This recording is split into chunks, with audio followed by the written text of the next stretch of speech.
जैसे ही एनसीटी ने supreme court के डिसीजन को जो है अपने साइट पर डाला है, उसके बाद से वन बाय वन इंफॉर्मेशन आना स्टार्ट हो गया है।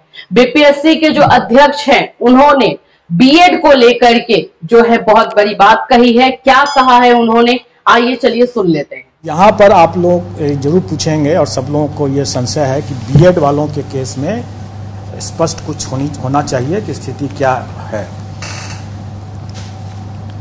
देखिए, आप लोगों ने माननीय सर्वोच्च न्यायालय का जो आदेश देखा होगा, उसके पेज 45 में के अंतिम पैरा में स्पष्ट लिखा हुआ है कि राजस्थान गवर्नमेंट ने बीएड अभ्यर्थियों से आवेदन नहीं लिया, उनको रोक दिया आवेदन देने से।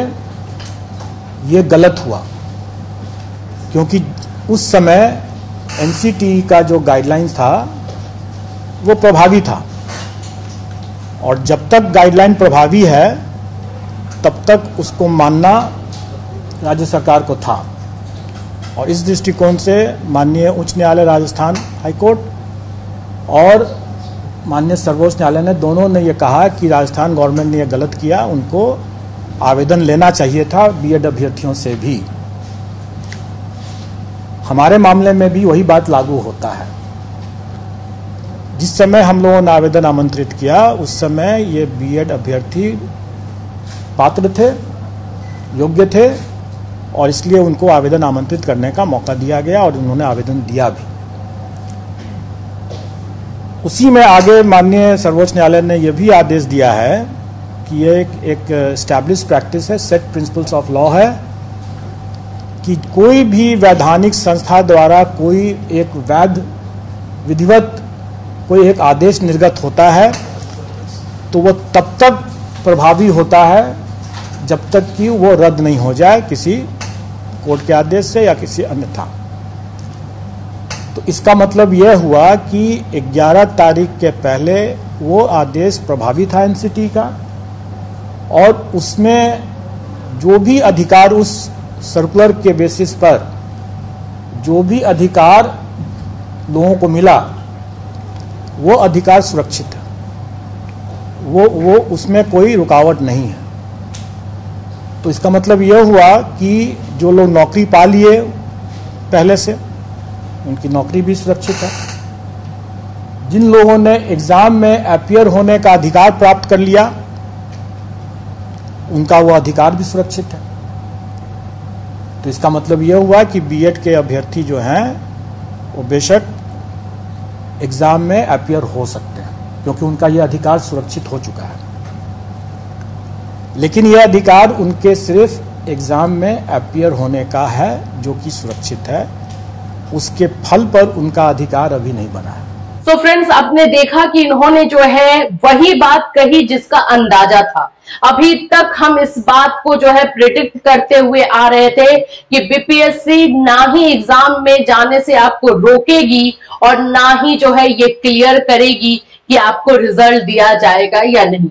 हम यही मांग कर रहे थे ना कि बीपीएससी से कि भाई आप रिटन में दो कि हम जो एग्जाम दे रहे हैं इसका रिजल्ट भी हमें मिलेगा और हम ज्वाइन करेंगे। देखो, एकदम सीधे सीधे जो है अपने आप को कन्नी काट लिए हैं कि मेरा काम ये है, हमने ये किया, हमने वो किया, और वो सारी बातें घुमा फिरा करके बोल दी है। सबसे पहली बात कि इन्होंने जो है एनसीटी के बारे में बोला है कि सुप्रीम कोर्ट, इन्होंने जब अपना एडवर्टाइजमेंट निकाला था तो उसमें इन्होंने बोला कि हमने उसमें गाइडलाइन के तौर पे उसमें बता दिया था कि जो भी फैसला होगा वो एनसीटी से जो है परामर्श करके जो राज्य सरकार है वो लेगी। तो एनसीटी का तो गाइडलाइन अभी आया ही नहीं है, अभी तो कुछ भी बात ही नहीं हुई है। इसका मतलब है कि अंदर अंदर ही इन लोगों की बातें इस बारे में चल रही है, और बहुत सारे लोग, बहुत जगहों से ये बातें हो रही थी कि बिहार से उम्मीद लगाई जा रही है कि बिहार इसमें कुछ पॉजिटिव लेकर के आएगा, लेकिन नहीं। सभी स्टेट को सुप्रीम कोर्ट का फैसला मानना होगा और एनसीटी के गाइडलाइन के अकॉर्डिंग ही काम करना होगा। फिलहाल बीपीएससी ने भी इस चीज से जो है अपना रास्ता हटा दिया है। एग्जाम देने से आपको ये बीपीएससी इसलिए नहीं रोक रही है क्योंकि अभी अगर बोल देगी कि आप एग्जाम नहीं दोगे तो आप लोगों को जो है रिफंड का मांग करोगे, पैसा वापस का मांग करोगे, और वो पैसा वापस देना नहीं चाहेगी। तो इसलिए वो आपको एग्जाम देने के लिए कितना प्यार से, इतने प्यार से इन्होंने इंटरव्यू दिया है। और ऐसा सुनकर कैसा लग रहा है, इतने प्यार से जो है ये धीरे धीरे गला काट रहे हैं बीएड स्टूडेंट का।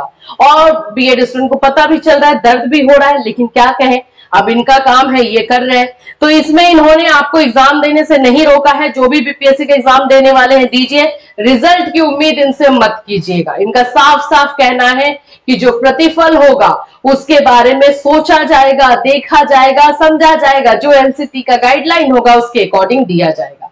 ये बात का अंदाजा जो है हमें पहले से था।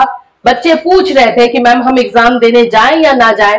हम तो यही कह रहे थे कि एग्जाम देने जाओ, हो सकता है कि कुछ पॉजिटिव हो, जो कि एकदम निगेटिविटी दिख रही है, बट फिर भी हमें ऐसा लग रहा था कि कुछ ऐसा दिखेगा। बट अभी फिलहाल बीपीएससी ने ये जो है प्रेस कॉन्फ्रेंस करके, जो अतुल प्रसाद जी हैं उन्होंने ये क्लियर कर दिया है कि एग्जाम देने से नहीं रोका जाएगा बीपीएससी कैंडिडेट को, लेकिन रिजल्ट की उम्मीद ना करें। ये बस इसलिए कहा गया है ताकि कुछ बच्चे तो ऐसे साइड हो ही जाएंगे। जाहिर सी बात है कि यूपी टेट तो हमारे सामने एक जीता जागता उदाहरण है। एग्जाम दिला दिया गया है और उसके बाद से रिजल्ट रोक लिया गया, और 1 to 5 में बीएड को, और वही चीज जो है ये भी करेंगे। आप लोग एग्जाम जाकर के दे दोगे और रिजल्ट को रोक लिया जाएगा, बता दिया जाएगा कि वो तो अध्यादेश जो 2018 का गैजेट था वो तो खत्म हो चुका है। अब अगर वो खत्म हो गया है तो फिर आप लोगों को जो है कैसे मिलेगा। तो इसका पूरा समअप अगर हम करते हैं, पैसा भी गया आपका, टाइम भी गया, मेहनत गई, सबसे इंपॉर्टेंट मेहनत गई आपकी, इतने दिनों की तैयारी, ये सारी चीजें गई। तो यही इंफॉर्मेशन जो है अभी बीएड वर्सेस बीटीसी में आ रहा है। बीपीएससी ने भी अपना पल्ला जो है झाड़ लिया है इस चीज से और क्लियर कर दिया है कि बीएड स्टूडेंट को 1 to 5 में रखा जाएगा, यानी नौकरी दी जाएगी नहीं, बस यही बोला गया, एग्जाम दे दिया जाएगा, लेकिन नौकरी मिलेगी कि नहीं, रिजल्ट दिया जाएगा कि नहीं, इसके बारे में कुछ भी नहीं बोला गया है।